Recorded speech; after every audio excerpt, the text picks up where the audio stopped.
What is up, YouTube gang? Today we're going to be talking about a very interesting topic when it comes to differences between Thailand and the US. Now, this topic is a rather sensitive topic, but we're going to be dissecting it in a way that really can be informative for you and really explain the differences between these two cultures. And that topic is going to be, what are the differences between the LGBT community in Thailand versus the LGBT community in the United States? Now, I know what you're thinking. What is this cisgender male about to tell me about the LGBT community that I don't know? Well, a fair amount, because experiencing both sides of the fence, I can really point out the core differences between the both of them. Now, in that regard, I want to go over a couple things before we actually get into the video. So one, I'm going to be using some Thai words that I really cannot pronounce that well, so please be kind with me. And two, hey, I may be incorrect, and if I am, just let me know in the comments, because I want this video to be an open dialogue about the conversation. And also, lastly, a lot of what I'm going to be telling you is going to be based off my own experience living in the United States and Thailand, and also a couple different places in Asia as well. But as always, if you're interested in Thailand and want to come out here to enjoy the beautiful culture and also just all the pretty stuff out here, feel free to hit up my link in the description where you can book a one-on-one call with me to get all the information you need to come out here, such as information on your visas, accommodations, and many, many other things. Because trust me, there's a lot about Thailand that you do not know to get out here, and trust me, if you look through the public forums, you will not find. Also, as well, if you're interested in having long-term work where you move out here, such as work in the tech field that will pay you very well, and you can work remotely full-time, you can hit me up also in the description where I have a one-on-one coding mentorship. I have about 15 years of coding experience, and I hope you get that job you need and get you going from 0 to 100 real fast. But anyways, sorry, your boy had to stop and get a coconut because it's getting extremely hot out here right now.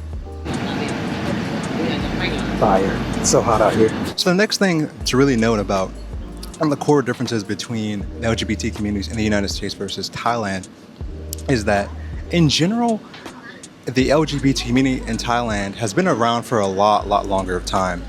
And also, it's much more interwoven into the language. So a good example is that Thai actually comes from Sanskrit. And so Sanskrit has many words already implanted in for people who align with the LGBT community.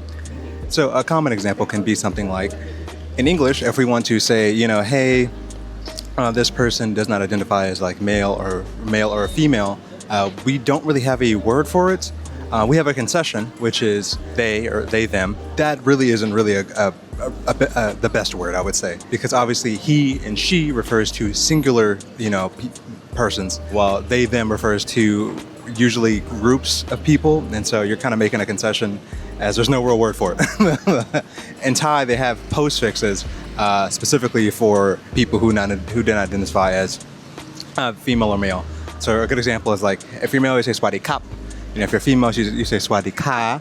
And if you're, LGBT community aligned or you don't identify with either or, you would say swadi ha. But here's the thing. This is why a lot of times I think there is a lot of unfortunate issues that happen in the United States and conflict that happens with the cisgendered people versus the non-cisgendered people, or people that identify on the spectrum versus people that do not, is that the English language is not very fluid when it comes to gender. In Thailand, and this is more so not even specifically in Thailand, but just Asia in general, is that you'll find that really you can say anything and it works linguistically speaking when it comes to identifying your gender, and it's very fluid. So for example, if you're a male, you can say swadi kap, and that is still fine. It will just come off as you being kind of cutesy, like imagine like Uzi. You know what I mean? Like 2016 Uzi. That's what it's gonna come off as. It's just like you're being a little cutesy, a little playful. It's not like you say that and they're like, oh my God, he identifies as a woman. You know what I mean? It's not like that. It's much more like, oh, he's just being playful. On the opposite side of the fence, a girl could say swadi kap, and you can say they're being more masculine, aka they're being more like assertive in a situation. Obviously, depending on the context, it's going to heavily change everything I'm talking about, and I'm just speaking very in hyper generalities. But what you end up finding is that people interchange them all the time, and it's not really so much of an issue as it doesn't lead to as many issues as the United States. And I would say one of the main, issues that we see in the United States all the time when it comes to gender and people being misgendered is that the language doesn't really support it, and also the way we identify people based on gender, linguistically speaking, is not very fluid. He and she are only he and she. Generally, they are not interchanged when you're referring to the opposite sex. So generally, if a person's like a cis male, you would say he. If they're a cis female, you would say she. you won't see the other one or the other interchanging them unless they're on the spectrum. While in Thai culture and Thai language, that is definitely the case, that they do that. And so generally, like I said, it leads to less conflicts because misgendering then thus kind of doesn't really become a thing. You know, it's like if you can refer to he's as she's and she's as he's and they as she's and they as he's, then everybody's just kind of everybody, and you're just denoting that I'm referring to this person. Or if you're referring to yourself, you're denoting how you're referring to yourself and the aptitude or the disposition you're having based on the conversation you're having at the moment. So I know it's a little much, but basically what I'm trying to express here is the following in kind of simpler terms. In Thailand, the way gender is expressed via the language is very fluid, and so thus misgendering is not something that happens basically ever, because he's can be she's, you know, people on the spectrum can be he's, everybody interchanges them freely, while in the United States they're much more stricter linguistically, and so that's what leads to a lot more complications, especially when you add on the fact that in English, one of our main ways we refer to people on the spectrum, they them, is plural and it's not singular. So once again, it causes a lot of complications when it comes to misgendering people. So I can even give you a kind of a personal experience from my own life. I used to have this girlfriend that I dated for maybe 2 years, something like that. And she was pansexual, and she was she, them. So that was her pronouns of choice. You know, and obviously she's part of the LGBT community, and she had a whole bunch of they, them friends, you know. And so regularly, we'd have conversations about her friends because her and her friends always regularly had something going on. I don't know what. But I remember there's one friend specifically that was they, them. And I remember one time we were talking about her in my car, and I remember we had probably like a 2-hour conversation, something like that. And, you know, the whole time I'm referring to her friend as they, them, they, them, they, them. And then in one moment, I remember I called her she, her. And my girlfriend at the time took big offense to that, which in context, I understand I'm misgendering them. But in my head, because I'm not so much of a native English speaker, English is like my second primary language. It's a little confusing when I say they, them, because it's not singular. So it kind of messes with my head. But that's just one experience where it's like a conflict of, it's a conflict that happens because of language, not so much of people's natural disdain or hate or disrespect. Man, I swear these cars. One thing in Thailand you'll realize is that all the time people will be rolling by and be like, there's a Muay Thai fight happening in 5 hours. But anyways, you'll see that there'll be a constant issue. And I think that's why people are consistently misgendered in the United States. You know, there obviously is people who just don't like people that are on the LGBTQ spectrum. Nothing I can say about those people, but the people that generally are either indifferent or, do like, the language definitely don't help. It's good to help resolve the issues. How much for coconut? Oh, 40 baht. Okay.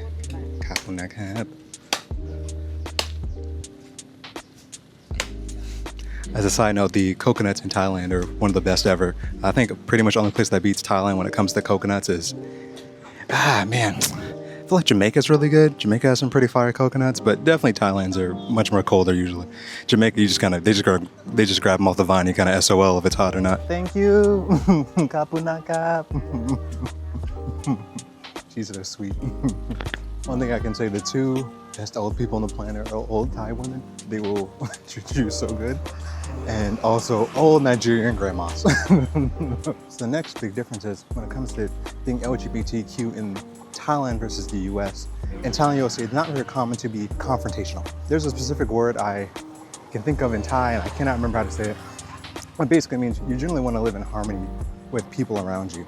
And it's very uncommon that you'll see Thai people get in arguments in public, at least. And in general, what part of this kind of aptitude or attitude in Thailand is that, in Thai culture, is that you'll see that even if something makes you uncomfortable, you will endure it just so other people don't feel uncomfortable.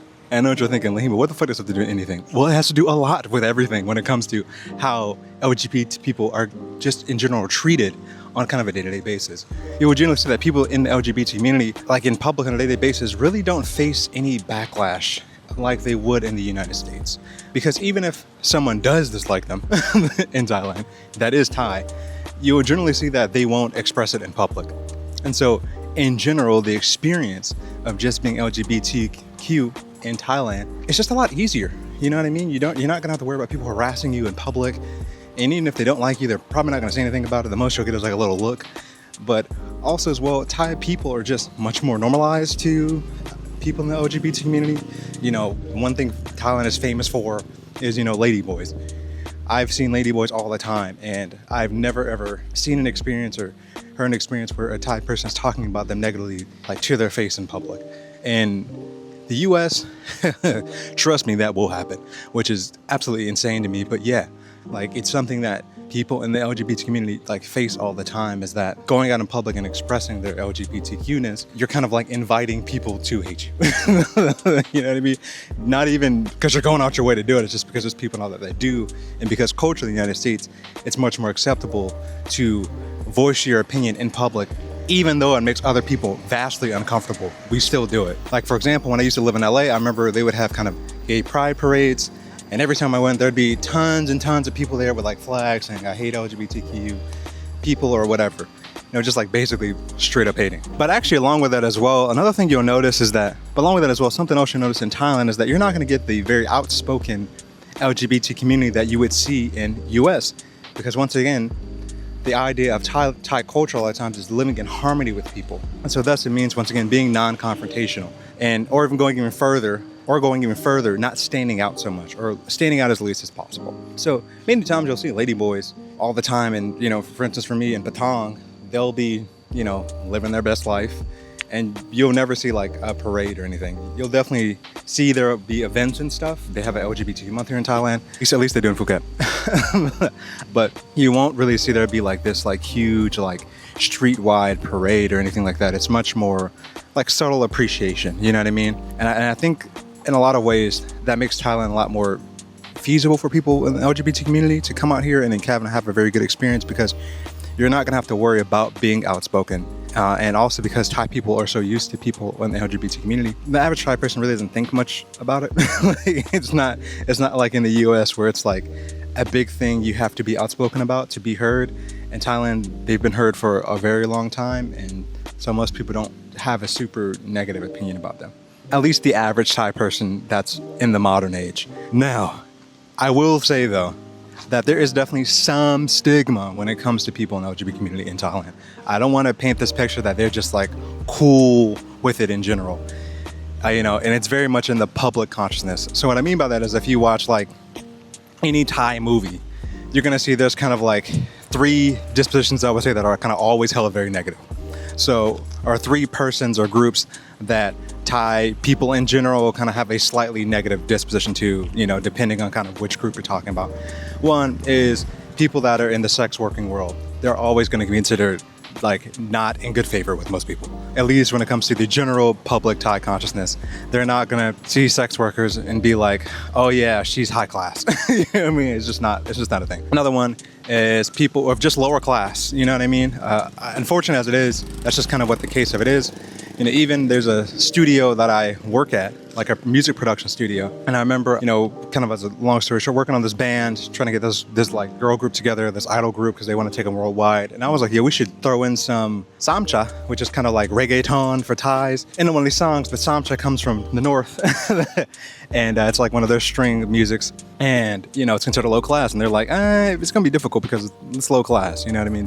People in Bangkok are all bougie. Which I was like, oh, interesting. And the last one, obviously, is going to be along with that. It's going to be people in the LGBT community, or, you know, the most famous one, ladyboys. They're definitely held with a slightly negative stigma. So what I mean by that is that Thai people are going to go out the way and be like, I don't like them. But like in general, if you watch any Thai movies or talk to any older Thai person, or, you know, they're going to be like, oh, you know, ladyboy, yeah. They're not going to be like, oh my God, like, they're generally going to have a slightly negative disposition. So the US is much more outspoken.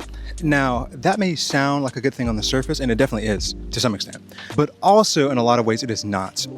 And reasons why it definitely is not is because when it comes to discourse or kind of just discussing the topic as a whole, you'll generally find that people in the LGBT community in the United States can have good intentions and bad intentions, just like they can obviously in Thailand. And it's obviously like a good thing that, you know, people are outspoken, as they should be, but it can lead to disharmony, which is something that in the United States we don't really think about because we're very individualized, you know what I mean? It's kind of like me and my family.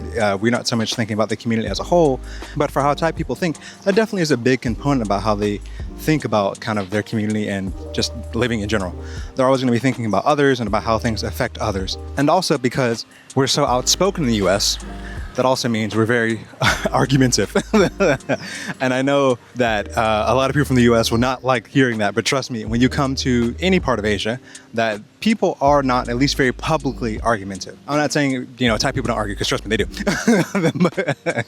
But it definitely is never in public. You'll never see like public disputes, or it's very rare, I guess is a better way to say it. In the US, public disputes are hyper common. And because in general, we happen to be a bit more argumentative, that also means that when it comes to discourse on topics like LGBTQ stuff, we can get in a lot of nasty, not so good discussions. And people can be called things that they are or are not, whatever it may be. A good example is like look at a lot of the Twitch streamers that cover LGBT topics specifically, like Hassan, for example, or even that one TikToker, I forget their name off top, that was like rage baiting people, into basically aligning with their LGBTQ abstractly related goals, to either get them followers or whatever it may be. So that happens like pretty commonly in the US, is that a lot of our quote unquote discussions really become arguments, and then it boils down until mudslinging, which, like I said, in general is going to cause disharmony. In the Thai population, that's not something that you're really going to ever see.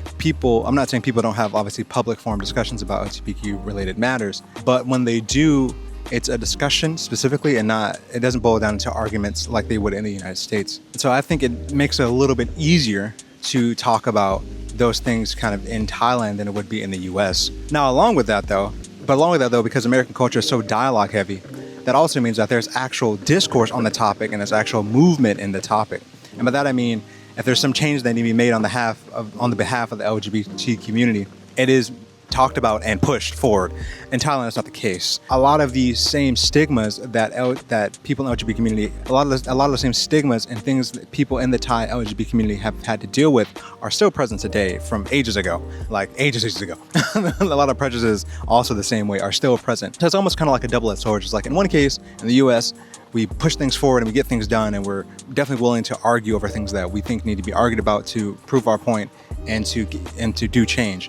But in the same sense, a lot of that discussion can potentially, and does usually, boil down into mudslinging and just kind of like incoherent, non-logical discussions where nothing really occurs or happens. While in Thailand, you generally find that there is no discussion and what has been the norm stays the norm. And in general, you will kind of live a more roughly peaceful life, just because you're not receiving hate on the front end, but under the hood, people still don't have much positive disposition about you. And that ends it for today's videos, guys. I know today was a much more potentially discussion heavy topic, but it's something that I had saw online a while ago, and I thought this would be really something interesting to talk about on the channel. It's not something I usually talk about either. But anyways, please leave your comments down below. I would definitely love to hear everyone's opinion. For people that live in the Philippines, I have one commenter that always comments. He lives in the Philippines. I see you all the time, bro. I love your comments. I would love to hear from you. I see other people from the US. I see other people from London / the UK. I see people from Jamaica commenting. I want to hear your opinions on this matter, because I think it's definitely something that needs to be opened up for discussion, because most Thai people just won't talk about it. And if they do, it's definitely on small public forums. But anyways, if you guys are interested in coming to Thailand and really don't know how to go about it, book a one-on-one call with me. The link is in the description. Also, if you're looking for having long-term remote work when you come out here, also, like I said, offer one-on-one coding mentorships. Also find that link in the description. But maybe you're interested in knowing what it's like to date in Thailand. Well, you can find a video like that here. Or also maybe you're interested in the new tourism decline in Thailand. Well, you can find that video here. Be the case, I'll see you guys next time. Wah!